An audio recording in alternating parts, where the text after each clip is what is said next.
All right, we're going to finish up the 1950s real quick. Now, we need to focus on this. TVs were in every home, and in fact, you remember the kitchen debate towards the end of the 50s. Nixon is actually plugging color TV, and so real interest there. And everyone sat around, had their favorite programs of conformity. We talked about that the other day, if you remember that. But consumerism is a big point. And so, what is consumerism? It's where you have to buy something in order to keep up with everybody else. We call it keeping up with the Joneses. And nothing was bigger than TV commercials. So let's say you're sitting at home and you see something that you've got to have, right? Or you've got to be on a flight. By our standard, an iPad, right? And so then everyone begins, your children begin to say, everyone has an iPad except me. Why can't I have an iPad? And so consumerism is a danger, if you will, because it tends to leave people living outside of their means, establishing credit cards and, getting high rates of debt, and then they can't pay it back. And they have to bankruptcy, all kinds of stuff. But consumerism in the 1950s is very rampant. Now, at this time, television becomes our model of mass media. Mass media is where you get a large amount of information to a large number of people very quickly. Some examples of mass media we have, let's start from the bottom here. Magazines, newspapers, then the radio is created, then the television, and lastly, we've now moved to the internet, which the internet, especially with Twitter and Vine and Snapchat and all these functions, is now instantaneous mass media. And we have to be really careful how quickly we post. And so I ask that, if you have an opinion about something, please gather the facts or make sure it's a valid story or anything before you post a comment about something, because that comment is there and that could come back to bite you in the end, especially if it turns out to be not true. So we have to be careful. We have a very wonderful tool at our disposal, but we also have a very powerful weapon. Words do hurt, whether they're in person or on the internet, so keep that in mind, please. Now, to monitor mass media, we have something called the FCC, and the FCC stands for Federal Communications Commission. Okay? Now, what is that? They monitor mass media, and in our modern time, they're the ones behind the blips and the 6-second delay, and live TV, etc. And it is to make sure that nothing objectionable reaches out. Okay? Now, this is cool. There was a production made in 1952 starring Bert the Turtle, and it's about duck and cover. Now, duck and cover was a drill to be done by anybody in America, with warning or without warning, about an atomic bomb. It really kind of doesn't make sense, and in class I'll show you the video. But they do it because there has to be a sense of calm, because chaos will breed only more chaos. So duck and cover was a drill that you were taught to do. You duck and covered on your desk, and if you were in class, I showed you the video. I don't have time to roll into it right here. Now, the next thing is called a fallout shelter. If a bomb were to hit, some people actually had personal fallout shelters. There might have been a community shelter. They're not very big.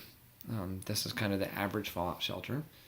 And you have canned food, canned water, battery-powered radios, bunk beds, etc. But this can't be good for morale to stay down here a long, long time, right? So a fallout shelter, fallout is what's left from a radioactive weapon. It would be the radiation. And so the thought was, and the thought still might be, because these things are still popular in some way, is that you can withstand the things. Now, we call it doomsday preppers. It's the National Geographic Channel has a whole thing there, and some of these people prep about solar grid attacks, and they've got robots, and they've got all kinds of stuff. And so, if you ever have a lot of time on your hand, go pull this up. It's pretty interesting stuff. All right. Now, on to the election of 1952. Truman, he really had one term fully through FDR, because he passed away in 44, and then he had his 48. kind of had some negative things there about Korea. And so Eisenhower, Ike, DDE, Dwight D. Eisenhower, the guy in charge of D-Day, will win the presidency pretty convincingly, if you can't tell from the electoral map, correct? Now, Eisenhower had a saying, and we'll get there in a second, but really Eisenhower's elected to end Korea. Like, that's the main thing. All right? Now, his vice presidential running mate was Richard Nixon. All right? So there's Eisenhower. Here's Nixon. Now, Nixon was to be his vice president, but there came a report that Nixon had a slush fund. And that is just basically money that came from supporters and what he was doing with it. This could potentially ruin his career, and in fact, Eisenhower said, if you don't fix this, you're not my running mate. So, Nixon goes on TV. And Nixon was all about the TV, televised debates, kitchen debate, which is about TV in here. And he gives a very famous speech that is now called the Checker speech. In it, he addresses the allegations pretty headstrong directly about taking the slush fund.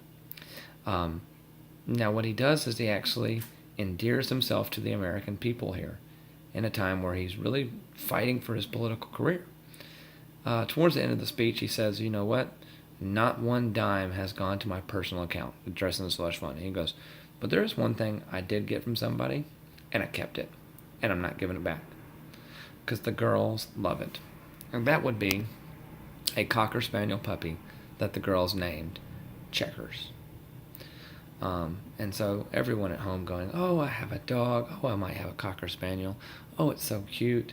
We can't be mad at Nixon. And so this is a bold move, and it pays off. Because if you know anything of U.S. history, and we haven't got there yet, Nixon actually wins president in 1968, and he's the one that helps get people out of Vietnam. But he's also more or less known for Watergate. So that's interesting stuff as well. Now, Eisenhower's domestic policy was called middle of the road. I'm not going to be too conservative, not going to be too liberal. I'm just going to kind of keep on moving, to borrow stuff there. Now, one thing he is appointed for, we get a new Chief Justice in his tenure, and his name is Earl Warren. Now, Earl Warren is the most liberal Supreme Court justice we've ever had in this country, and the Warren Court decisions, I have a whole thing to talk about that. Very, very interesting stuff about, civil rights, etc., and so we'll move into that probably the next day, all right?